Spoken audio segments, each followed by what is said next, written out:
یہ برابری کا معاملہ کیا ہے اللہ کے رسول صلی اللہ علیہ وسلم نے.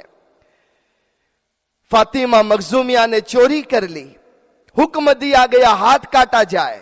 جب لوگوں نے آ کر کہا، سفارش کی کہ مت کاٹو ہاتھ، اس کے بدلے میں پیسے لے لو، ہم مال غنیمت میں پیسے دے، ہم بیت المال میں پیسے دے دیں گے، ہم پیسے دینے کے لیے تیار ہیں، لیکن ہماری بچی کا ہاتھ مت کاٹو. اللہ کے رسول صلی اللہ علیہ وسلم نے اس دن بھی فرمایا، لو کانت فاطمہ بنت محمد سرقت لقطعت یداہا. اے لوگو، یہ تو فاطمہ مخزومیہ ہے، اگر محمد کی بیٹی فاطمہ نے چوری کی ہوتی تو آج میں اپنی بیٹی کا بھی ہاتھ کاٹ دیتا. یہ اللہ کے رسول صلی اللہ علیہ وسلم نے لوگوں کو بتلایا کس طریقے سے زندگی میں معاملات کیا جائے، کیسے زندگی کو گزارا جاتا ہے کہ جو کچھ بھی ہم لوگوں کو کہے ہم اس کے اوپر عمل کرنے والے بن جائے. اللہ کے رسول صلی اللہ علیہ وسلم نے دنیا والوں کو تعلیم دی، اے لوگوں کو معاف کر دو، عفو درگزر کا معاملہ کرو، کسی سے بدلہ مت لو، آپس میں معافی کے فیصلے کرو. اگر اللہ کے رسول صلی اللہ علیہ وسلم نے امت کو یہ تعلیم دی ہے تو سب سے پہلے اس کے اوپر عمل کر کے بتلایا ہے. بڑے بڑے مجرموں کو حضور نے معاف کر دیا، بڑے بڑے نافرمانوں کو حضور نے معاف کر دیا، ظلم کرنے والوں کو حضور نے معاف کر دیا. فتح مکہ کا موقع آیا، اللہ کے رسول صلی اللہ علیہ وسلم مکہ میں کانکرر بن کر داخل ہوئے ہیں، پورا کنٹرول آپ کے پاس موجود تھا، لیکن اللہ کے نبی صلی اللہ علیہ وسلم نے اس دن اعلان فرمایا، الیوم اقول کما قال یوسف لاخوته لا تسریب علیکم اليوم اذهبوا فانتم الطلقاء. ہمارے نبی صلی اللہ علیہ وسلم نے اعلان فرمایا، اے لوگو، جیسے یوسف علیہ السلام نے اپنے بھائیوں کو کہا تھا، جاؤ جاؤ میں نے تمہیں معاف کر دیا، میں تمہاری پکڑ نہیں کروں گا. اے مکہ والو، آج اللہ کا نبی اعلان کرتا ہے کہ جاؤ میں نے تم سب کو معاف کر دیا. یہ کوئی معمولی بات تھی؟ کتنا ظلم کیا گیا تھا. مکہ سے مدینہ مائگریٹ ہونے پر حضور کو مجبور کیا گیا اور مسلسل ستاتے گئے، لیکن اللہ کے رسول صلی اللہ علیہ وسلم نے لوگوں کو بتلایا کہ اگر میں دنیا والوں کو یہ تعلیم دیتا ہوں کہ forgive and forget، کہ تم لوگوں کو معاف کر دو اور بھول جاؤ لوگوں کے ظلموں کو، میں اس کے اوپر خود عمل کر کے بتلاؤں گا. اور اللہ کے نبی صلی اللہ علیہ وسلم نے اپنی زندگی میں بتلایا کیسے میں لوگوں کو معاف کر دیتا ہوں. اور امت کو یہ تعلیم دی ہے کہ دیکھو، اللہ نے تمہیں طاقت دی ہے، کنٹرول دیا ہے، تمہیں غصہ بھی آیا ہے، تم ناراض بھی ہو، لیکن سچا ایمان والا وہ ہے کہ سب کچھ ہونے کے باوجود، بدلہ لینے کی طاقت ہونے کے باوجود وہ لوگوں کو معاف کر دے، بھول جائے. بہت سی مرتبہ ایسا ہوتا ہے کہ کوئی کسی پر ظلم کرتا ہے، جیسے مشہور ہے کہ ایک زمانہ آتا ہے ساس بہو پر ظلم کرتی ہے، پھر وہ زمانہ آتا ہے بہو پاورفل ہو جاتی ہے، ساس بیچاری بوڑھی ہو گئی ہے، اب وہ کہتی ہے اوے تنے بتاؤں تے مارا آتے ہوں کی دے لو. اب وہ اس سے بدلہ لینا چاہتی ہے. شریعت یہ کہتی ہے کہ نہیں، اگر کسی نے نادانی کی ہے تم نادانی مت کرو، اگر کسی نے تمہارے اوپر ظلم کیا ہے تم لوگوں پر ظلم مت کرو، معاف کر دو، معاف کر دو. اللہ کے رسول صلی اللہ علیہ وسلم نے یہ طریقہ سکھایا ہے. اندازہ لگاؤ کیسا ظلم کیا گیا ہے ہمارے پیارے نبی صلی اللہ علیہ وسلم پر. ہمارے پیارے نبی صلی اللہ علیہ وسلم کے چچا حضرت حمزہ رضی اللہ تعالیٰ عنہ شہید کر دیا گیا انہیں، اور کتنے بری حالت میں شہید کیا گیا، بدن کے ٹکڑے کر دیے گئے. حضرت حمزہ رضی اللہ تعالیٰ عنہ کا کلیجہ نکالا گیا، اسے چبایا گیا. اور وہ شخص جس نے حضرت حمزہ رضی اللہ تعالیٰ عنہ پر حملہ کیا تھا، نام اس کا وحشی ہے. یہ وہ غلام ہے جس کو ہندا نے بھیجا تھا. یہ وحشی جس نے اتنا ظلم کیا، آپ کے بلوڈ چچا کو شہید کر دیا گیا. فتح مکہ کے بعد یہ وحشی طائف بھاگ گیا. جب طائف پہنچا ہے اس کے بعد خیال آیا کہ میں بھی اسلام قبول کر لوں، سارے لوگ اسلام قبول کر رہے ہیں، میں بھی اسلام قبول کر لوں. اب اسلام قبول کرنے کا ارادہ تو ہوا، لیکن ڈر یہ ہے کہ میں نے تو کتنا ظلم کیا ہے، کتنا ستایا ہے، کیا میری توبہ قبول ہوگی، کیا مجھے معاف کیا جائے گا؟ وحشی نے کہلوا کر بھیجا فَهَلْ لِي تَوْبَةٌ، کیا میری بھی توبہ قبول ہو سکتی ہے، کیا میں بھی ایمان قبول کر سکتا ہوں؟ ہمارے پیارے نبی صلی اللہ علیہ وسلم نے اس وحشی کو جس نے آپ کے چچا کو شہید کیا ہے، بڑی بے دردی سے جس چچا کو مارا گیا ہے، ہمارے پیارے نبی صلی اللہ علیہ وسلم نے اسے بھی معاف کر دیا اور فرمایا توبہ کر لے، ایمان قبول کر لے، اللہ تیرے سارے گناہوں کو معاف کر دے گا۔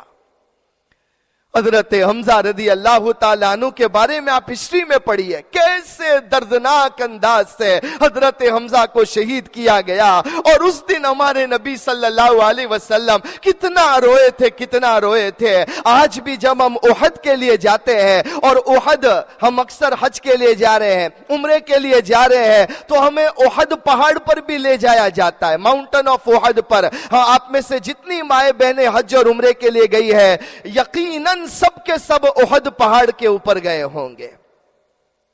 کیا وہ جگہ ہے، خدا کی قسم وہاں جا کر آنکھوں میں آنسو آ جاتے ہیں جب ہمیں ہسٹری یاد آتی ہے، کتنا سخت ظلم کیا گیا تھا حضرت حمزہ رضی اللہ تعالیٰ عنہ پر، کیسے حضرت حمزہ رضی اللہ تعالیٰ عنہ کو شہید کیا گیا تھا۔ ارے ہمارے رونگٹے کھڑے ہو جاتے ہیں جب اس ہسٹری کو یاد کرتے ہیں کہ دنیا میں دین کو لانے کے لیے، ایمان کو پھیلانے کے لیے، اور حرام چیزوں کو ختم کرنے کے لیے حضرت حمزہ رضی اللہ تعالیٰ عنہ نے کیسی قربانی دی ہے، صحابہ نے کیسی قربانی دی ہے، اور کس طرح انہوں نے ان کو شہید کر دیا گیا ہے۔ آج بھی احد پہاڑ کے قریب میں جو گئے وہ جانتے ہیں حضرت حمزہ رضی اللہ تعالیٰ عنہ کی قبر موجود ہے، اور حضرت حمزہ رضی اللہ تعالیٰ عنہ کے بازو میں حضرت مصعب بن عمیر رضی اللہ تعالیٰ عنہ کی قبر موجود ہے، اور وہاں جالی لگا دی گئی ہے۔ ہم لوگوں کو زیارت کا موقع ملتا ہے، ہم حضرت حمزہ رضی اللہ تعالیٰ عنہ کی قبر کی زیارت کرتے ہیں۔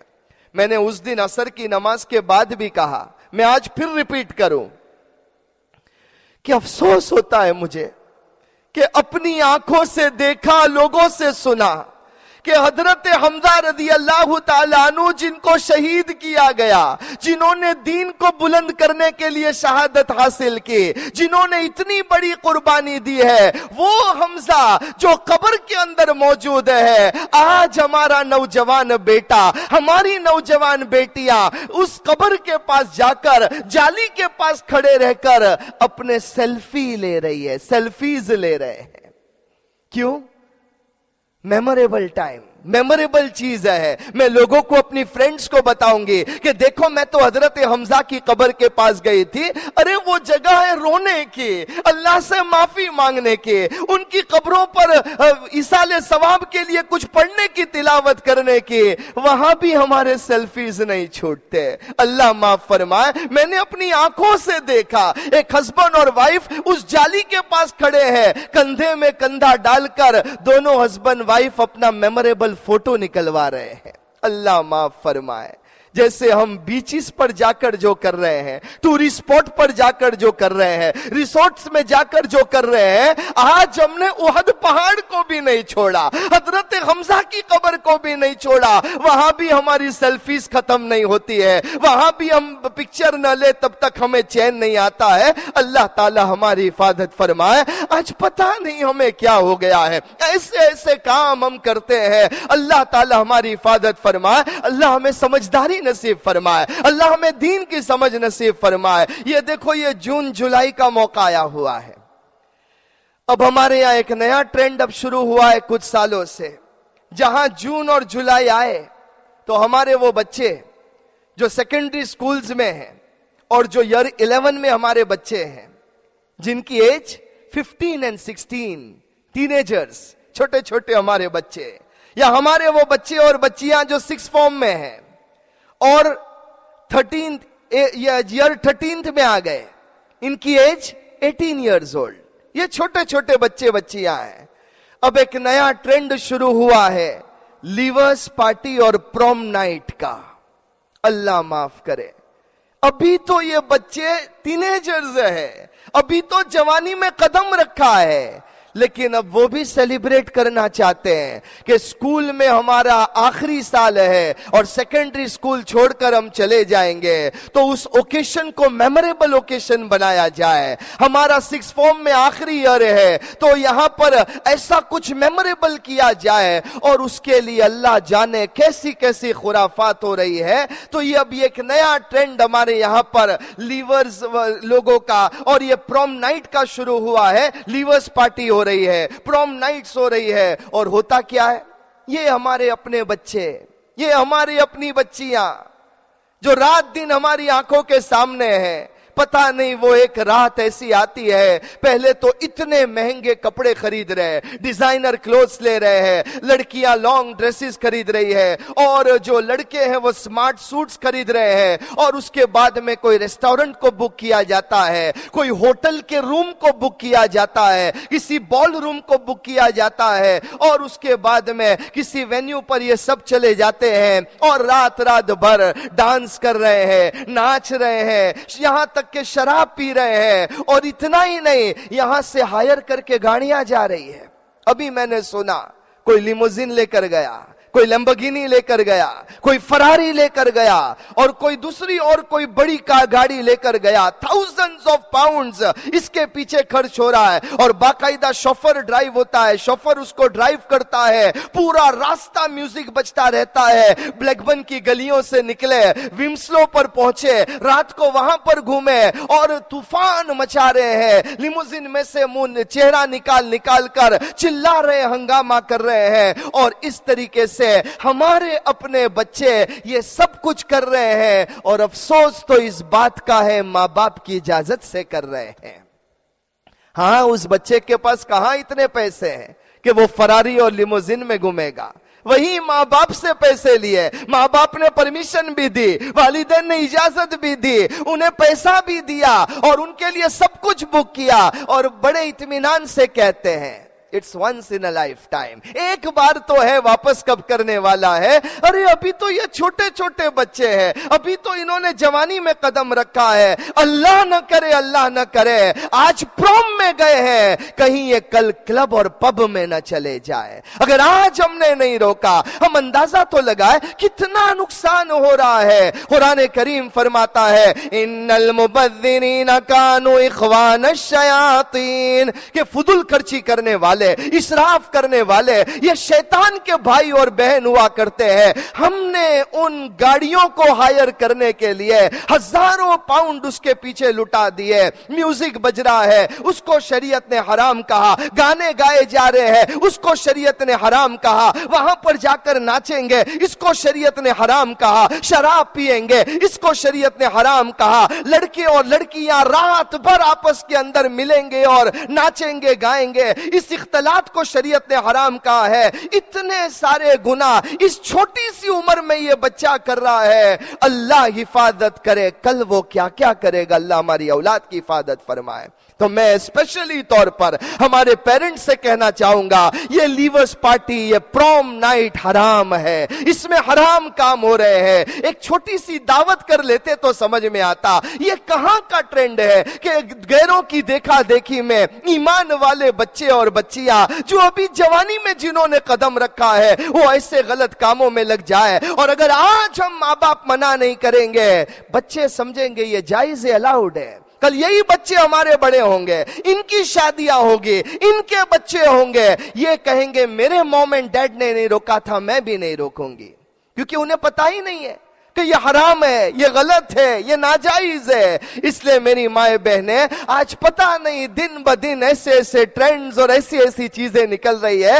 ہمیں اس میں عبرت لینے کی ضرورت ہے, ہمیں ان چیزوں سے بچنے کی ضرورت ہے. اللہ تبارک و تعالی ہماری اولاد کی, ہماری بچوں کی ایسی چیزوں سے حفاظت فرمائے. ہاں, تو میں یہ کہہ رہا تھا کہ ہمارے پیارے نبی صلی اللہ علیہ وسلم نے جو طریقہ ہمیں بتلایا ہے کہ زندگی میں جس طریقے کو اپنایا جائے, کہ جو کہا گیا ہے اللہ کے رسول صلی اللہ علیہ وسلم نے ان چیزوں کے اوپر عمل کر کے بتلایا. ہمارے پیارے نبی صلی اللہ علیہ وسلم نے اگر حکم دیا اے لوگوں کو معاف کر دو, تو وحشی جیسے شخص کو اللہ کے رسول صلی اللہ علیہ وسلم نے معاف کیا, کلمہ پڑھایا اور وہ ایمان والے صحابی بن گئے, حضرت وحشی رضی اللہ تعالی عنہ. تو میری پوری بات کا خلاصہ یہ ہے کہ اللہ کے رسول صلی اللہ علیہ وسلم کی زندگی میں ہم نے دیکھا ہے کہ حضور نے جو فرمایا ہے اسے کیا ہے, بلکہ مجھے کہنے دو جو فرمایا اس سے زیادہ کر کے بتلایا. ہماری جو بچیاں عالمہ ہے وہ جانتی ہے ایک کتاب کنز الامال, حدیث کا بہترین ذخیرہ اس کے اندر موجود ہے, علامہ علی متقی رحمت اللہ علیہ کی کتاب ہے. اس کتاب میں بہت ساری حضور صلی اللہ علیہ وسلم کی حدیثوں کو ڈیفرنٹ چیپٹرز میں ڈیوائیڈ کیا ہے, قولی حدیث, فعلی حدیث, قولی حدیث, عملی حدیث. آپ دیکھیں گے کہ جو حضور صلی اللہ علیہ وسلم کے فرامین ہے وہ کم ہے, لیکن جو عملی زندگی حضور کی ہے اور جو آپ نے عملی حدیث کو پریکٹیکلی لوگوں کو بتلایا ہے وہ اس کے مقابلے میں زیادہ ہے. اللہ تبارک و تعالی ہم سب کو دین کی یہ سمجھ نصیب فرمائے. اللہ تبارک و تعالی ہمیں کہنے سے زیادہ کرنے والا بنائے. اللہ تعالی سب سے پہلے مجھ کو اور ہم سب کو عملی زندگی نصیب فرمائے. بس یہ نیت کر لو کہ اللہ تبارک و تعالی کے ہم بن جائے, ہم اللہ کو راضی کرنے والے بن جائے. ہمارے حضرت مولانا ذوالفقار صاحب نقشبندی دامت برکاتہم, اللہ ان کی عمر میں برکت نصیب فرمائے, انہوں نے ایک بڑی پیاری بات لکھی ہے کہ اللہ یہ کہتا ہے عبدی قد طہرت منظر الخلق سنینا فہل طہرت منظری ساعہ.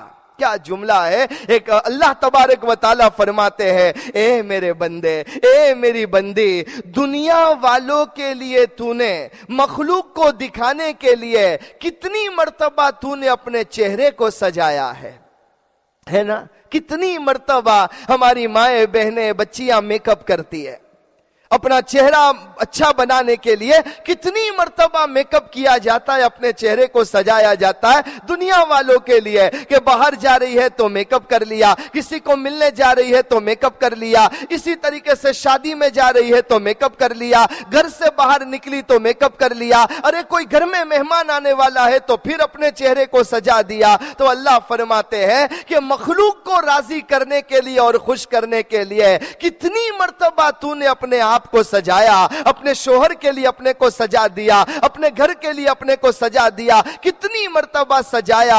اللہ فرماتے ہیں کیا کبھی تو نے میرے لیے بھی اپنے آپ کو سجایا ہے؟ کیا کبھی ایسا بھی ہوا کہ تو بالکل ریڈی ہو کر آئی کہ آج میں اپنے اللہ کو راضی کرنے کے لیے مصلی پر کھڑی ہو جاتی ہوں اور میرا اللہ جس سے راضی ہوتا ہے ویسا میں کام کر لیتی ہوں؟ اللہ تو فرماتے ہیں ارے تو آ جا, مصلی پر آ جا, تو ہاتھ دھوئے گی وضو کرنے کے لیے, تیرے ہاتھوں کے گناہوں کو معاف کر دوں گا. تو چہرے پر پانی ڈالے گی وضو کرتے ہوئے, تیرے چہرے کے گناہوں کو معاف کر دوں گا. تو مصلی پر کھڑی ہو جائے گی, نماز کی نیت باندھ لے گی, تیرے بدن کے گناہوں کو معاف کر دوں گا. اور جب تو نماز پڑھتے پڑھتے سجدے میں چلی جائے گی, تیرے دل کو بھی پاک کر دوں گا, دل کی گندگی کو بھی پاک کر دوں گا. اس لیے میری مائیں بہنیں ہم اللہ کے بن جائے, اور جو حضور صلی اللہ علیہ وسلم کی تعلیم ہمیں ملی ہے کہ جو کہا گیا, جو سنا گیا, ہم اس کے اوپر عمل کرنے والے بن جائے, پریکٹیکل لائف ہماری بنا دے. اللہ مجھے بھی عمل کرنے کی توفیق نصیب فرمائے. اللہ تبارک و تعالی ہم سب کو کہنے سننے سے زیادہ عمل کرنے والا بنائے, اور جو خرافات اور غلط چیزیں ہمارے سماج میں, سوسائٹی میں, معاشرے میں رائج ہے, ہمیں اس سے بچنے کی اور لوگوں کو بچانے کی توفیق نصیب فرمائے. آمین یا رب العالمین.